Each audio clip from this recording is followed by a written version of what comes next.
Hello dear students, I am your computer teacher US sir. इस video में आज हम लोग डिस्कस करने वाले हैं class 10th computer CBSE board. जो आपका पेपर नेम है वो है क्या, इंफॉर्मेशन टेक्नोलॉजी। और जो आपका पेपर कोड है वो यानी सब्जेक्ट कोड जो है वो क्या है आपका 402। क्या है 402। इस वीडियो में बहुत ही महत्वपूर्ण यानी इम्पॉर्टेंट एमसीक्यू हम लोग देखने वाले हैं जो आपके एग्जाम में देखने को मिल सकते हैं। तो वीडियो को अंत तक जरूर देखिएगा, ठीक है ना। चलते हैं, आगे बढ़ते हैं, देख लेते हैं। पहला क्वेश्चन क्या दिया गया है, what is the first step in managing stress effectively. ठीक है ना, यानी भैया स्ट्रेस को इफेक्टिवली मैनेज करने का जो सबसे पहला स्टेप है वो कौन सा है। क्या कह रहा है, इग्नोरिंग द प्रॉब्लम्स, यानी प्रॉब्लम्स को इग्नोर करके। ये तो हो ही नहीं सकता। ध्यान देना, मैं बता दे रहा हूँ आपको answer. If you want to manage your stress you will have to firstly identify your source of stress, जिसको आप स्ट्रेसर्स भी कहते हैं। क्या कहते हैं, स्ट्रेसर्स, या फिर सोर्स ऑफ स्ट्रेस, या फिर आप कह सकते हैं कॉज ऑफ स्ट्रेस ना, यानी किस कारण से आपको स्ट्रेस हुआ है। तो इसका जो करेक्ट आंसर हो जाएगा वो क्या हो जाएगा, identify the source of stress.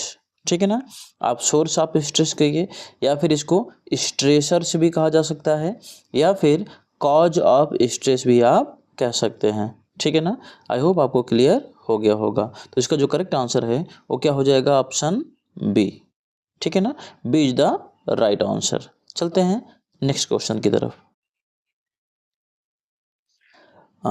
This is a very important question. क्या पूछ रहा है आपसे, in smart goals what does, ठीक है ना, टी स्टैंड फॉर, यानी एक मेथड होता है, ठीक है ना, एक फ्रेमवर्क है आपका स्मार्ट। ठीक है ना, स्मार्ट कम्युनिकेशन में है आपके चैप्टर 2 पे, जिसको आप बोलते हैं सेल्फ मैनेजमेंट स्किल, वहाँ से है। तो वही कह रहा है कि गोल को अचीव करने के लिए, ठीक है ना, जो मेथड यूज किया, जो टेक्निक यूज किया जाता है, ठीक है, कौन सा टेक्निक, स्मार्ट टेक्निक। उस स्मार्ट टेक्निक में हम जो भैया टी का फुल फॉर्म पूछना चाहते हैं, और टी का मतलब क्या होता है। ठीक है ना, तो टी की जो मीन्स होता है वो होता है भैया टाइम बाउंड। क्या होता है, टाइम बाउंड। यानी इसका जो करेक्ट आंसर हो जाएगा वो क्या हो जाएगा, ऑप्शन बी। ठीक है, इसका फुल फॉर्म पूछा जाता है तो फुल फॉर्म हम देख लेते हैं क्या होता है, ध्यान दीजिए।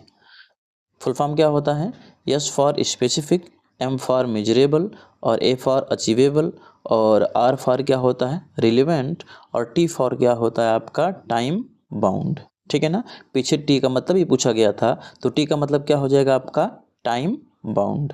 ठीक है, आई होप इतना आपको क्लियर हो गया होगा।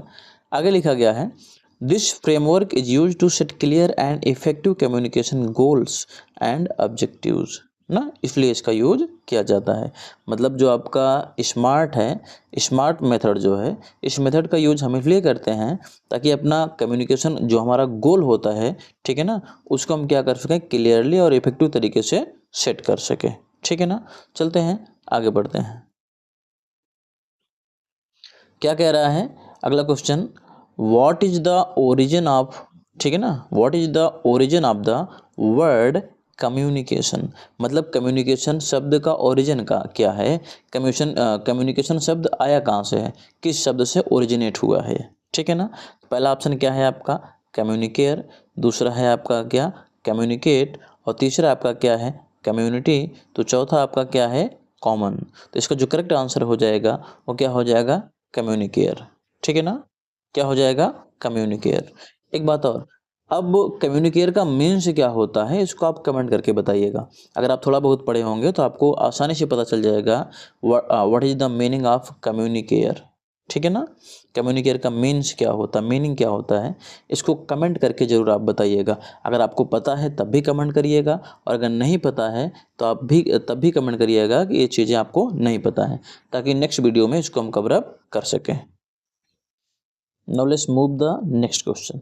ठीक है, चलो ये क्वेश्चन क्या कह रहा है, इन सेल्फ मैनेजमेंट स्किल, ठीक है ना, in self management skill you can improve your self in various skills like, यानी सेल्फ मैनेजमेंट स्किल में आप अपने आप को इम्प्रूव कर सकते हैं कई तमाम प्रकार की स्किल्स में, कई तरह की स्किल्स में, विभिन्न प्रकार की स्किल्स में, वो स्किल्स कौन कौन सी हैं भैया? आप डिसिप्लिन में अपने आप को मेंटेन इम्प्रूव कर सकते हो, ठीक है ना।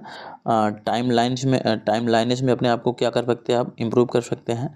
गोल सेटिंग में कर सकते हैं। तो जिसका करेक्ट आंसर हो जाएगा ऑल ऑफ द एबव। क्या हो जाएगा? All of the above. इसमें सब सही है, ठीक है। अगला देख लेते हैं क्या कह रहा है। What is the which of the following which of the following is not a stress management technique. भैया इनमें से कौन सा ऐसा है जो स्ट्रेस मैनेजमेंट टेक्निक नहीं है? पहला क्या कह रहा है? डीप ब्रीदिंग एक्सरसाइज, ये है। दूसरा क्या कह रहा है? स्पेंडिंग टाइम विथ फ्रेंड्स, ये भी सही है। तीसरा क्या कह रहा है? ओवर थिंकिंग प्रॉब्लम्स, यही आपका नहीं है।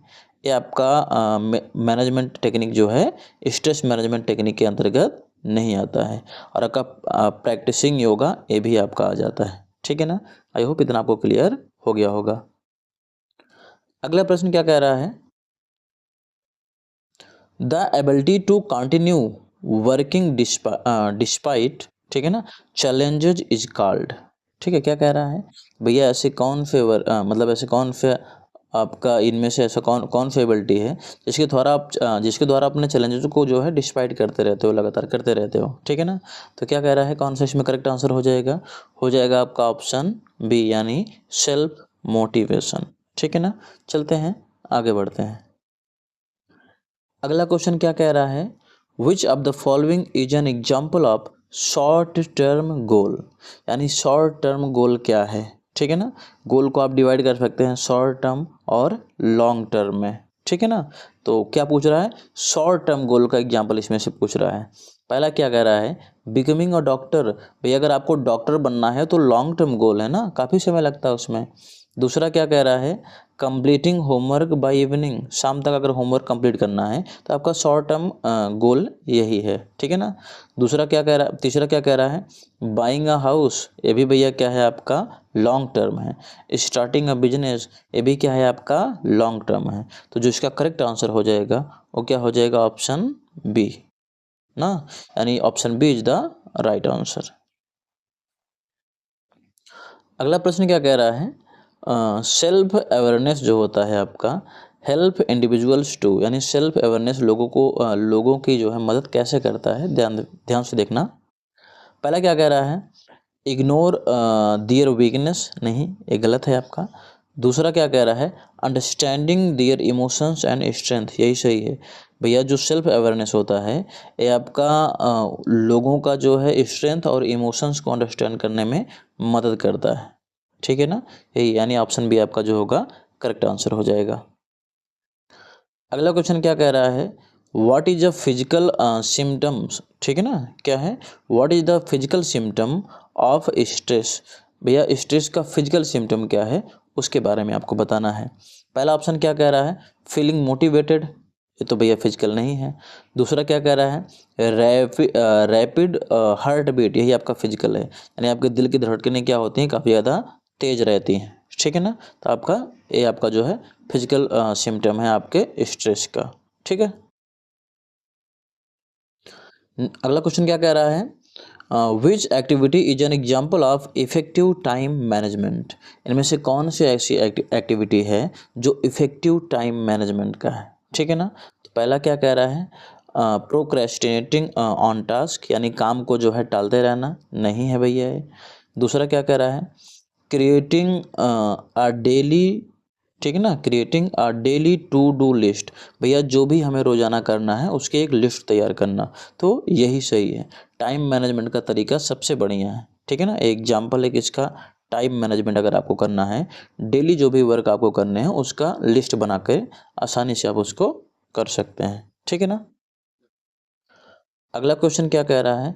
Which of the following is a की कंपोनेंट ऑफ सेल्फ मैनेजमेंट, यानी सेल्फ मैनेजमेंट का की कंपोनेंट क्या है उसके बारे में आपको बताना है। ध्यान देना, सेल्फ मैनेजमेंट का जो मीन्स होता है सेल्फ कंट्रोलिंग, ठीक है ना। क्या होता है? सेल्फ कंट्रोलिंग मीन्स टू से व्हेन यू कंट्रोल, ठीक है ना, व्हेन यू ऐसे कह सकते हो, the process of controlling your self, your behaviour, your thought is called self management, ठीक है ना। तो वही कह रहा है सेल्फ मैनेजमेंट का क्या पूछ रहा है, की कंपोनेंट पूछ रहा है। तो कौन सा करेक्ट आंसर हो जाएगा, कंट्रोलिंग बिहेवियर। ठीक है ना, क्या हो जाएगा, कंट्रोलिंग बिहेवियर। चलते हैं अगले प्रश्न की तरफ। काफ़ी बढ़िया प्रश्न भी है। What percentage of communication is done using words as per common studies. भैया क्या कह रहा है कि जो आपका वर्ड के थ्रू जो कम्युनिकेशन होता है, लगभग कितने परसेंट कम्युनिकेशन डन होते हैं। ठीक है ना, तो इसका जो करेक्ट आंसर हो जाएगा क्या, 7% कम्युनिकेशन वर्ड के थ्रू जो है डन की जाती है। ठीक है ना। अगला क्या कह रहा है, what is the full form of 7 C's। ठीक है ना, what is the full form of 7 C's of communication. ये क्वेश्चन जो है काफ़ी ज़्यादा इम्पॉर्टेंट है। ठीक है ना, इसको बढ़िया तरीके से पढ़ के भी जाइएगा जब आप एग्जाम में जाइएगा। ठीक है, क्या पूछ रहा है, what is the full form of 7 C's of communication. मैं आपको बता दूं जो 7 C's ऑफ कम्युनिकेशन क्या है, ये आपका इफेक्टिव कम्युनिकेशन का प्रिंसिपल है, सिद्धांत है। इसका यूज करके आप एक इफेक्टिव कम्युनिकेशन कर सकते हैं। ठीक है ना, तो इसका जो करेक्ट आंसर हो जाएगा वो क्या हो जाएगा, आपका ऑप्शन ए। 7 C's इसको इसलिए कहा जाता है क्योंकि इसमें जितने भी कंपोनेंट हैं, जितने भी की कंपोनेंट हैं उस सी से स्टार्ट होते हैं, देख लीजिए। ठीक है ना, आई थिंक इतना आपको क्लियर हो गया होगा। ठीक है, चलते हैं नेक्स्ट क्वेश्चन की तरफ। अगला क्वेश्चन क्या कह रहा है आपका, which of these is barrier to effective communication. भैया इफेक्टिव कम्युनिकेशन के लिए निम्न में से कौन सा ऐसा है जो बैरियर की तरह कार्य करता है। एक्टिव लिसनिंग तो हो ही नहीं सकता, लैंग्वेज डिफरेंसेस हो सकता है। अब ध्यान देना, जब दो लोगों को आपस में कम्युनिकेशन करना है, ठीक है ना, दो पर्सन है जिनको आपस में क्या करना है, कम्युनिकेट करना है, और उनको लैंग्वेज जो है दोनों की डिफरेंट आती है। सपोज दैट एक पर्सन है जो केवल हिंदी जानता है और जो सेकंड पर्सन है वो केवल इंग्लिश जानता है। ठीक है ना, एक क्या है भैया, ओनली हिंदी नोज, ठीक है ना, और ये क्या करता है, केवल इंग्लिश जानता है। तो आप बताइए दोनों लोगों में कम्युनिकेशन क्या प्रॉपर तरीके से संभव हो पाएगी, नहीं ना, एक तरीके से बैरियर के तरीके से ही काम करेगा। ठीक है, तो वही कह रहा है जो लैंग्वेज डिफरेंसेज होता है, ठीक है ना, वो कम्युनिकेशन में एक बैरियर की तरह काम करता है। बैरियर का मतलब क्या होता है, जो कम्युनिकेशन को रोकता हो, ठीक है ना, जिसकी वजह से कम्युनिकेशन डन नहीं हो पाती हो, उसको क्या कहते हैं, कम्युनिकेशन बैरियर कहा जाता है। ठीक है, चलते हैं आगे बढ़ते हैं। अगला प्रश्न क्या कह रहा है, managing stress is about making a plan, ठीक है ना, to be able to cope effectively with the daily pressures, always keep in mind ABC stress management. ध्यान देना, कह रहा जब भी आपको कोई प्रॉब्लम होती है, जब भी आपको स्ट्रेस होता है, जब भी आप अपने डेली प्रेशर्स को झेल रहे होते हैं, उनको मैनेज करने के लिए, ठीक है ना, उनको मैनेज करने के लिए एक मेथड दिया जाता है, एक फार्मूला दिया जाता है आपको। कौन सा फार्मूला दिया जाता है, ABC मेथड। ठीक है ना, उसी ABC का क्या पूछा है, फुल फॉर्म पूछा गया है। ठीक है ना, तो इसका जो करेक्ट आंसर हो जाएगा ऑप्शन सी, यानी एडवर्सिटी, ठीक है ना, बिलीव्स एंड कंसिक्वेंसेस। ठीक है ना, यही आपका जो है इसका करेक्ट आंसर है। आई होप वीडियो आपको समझ में आई होगी, पसंद आई होगी। अगर वीडियो पसंद आई है, समझ में आई है, तो चैनल को सब्सक्राइब जरूर कर लीजिएगा, ताकि जो भी वीडियो सबसे पहले पढ़े नोटिफिकेशन आप तक आसानी से पहुंच सके और अपने एग्जाम में आप बढ़िया तरीके से तैयारी कर सकें। और एक बात, इस वीडियो को अपने फ्रेंड तक, अपने दोस्तों तक, अपने रिलेटिव तक ज़्यादा से ज़्यादा शेयर करिएगा, क्योंकि पढ़ेगा इंडिया तभी तो बढ़ेगा इंडिया। मिलते हैं आपसे अगली वीडियो में।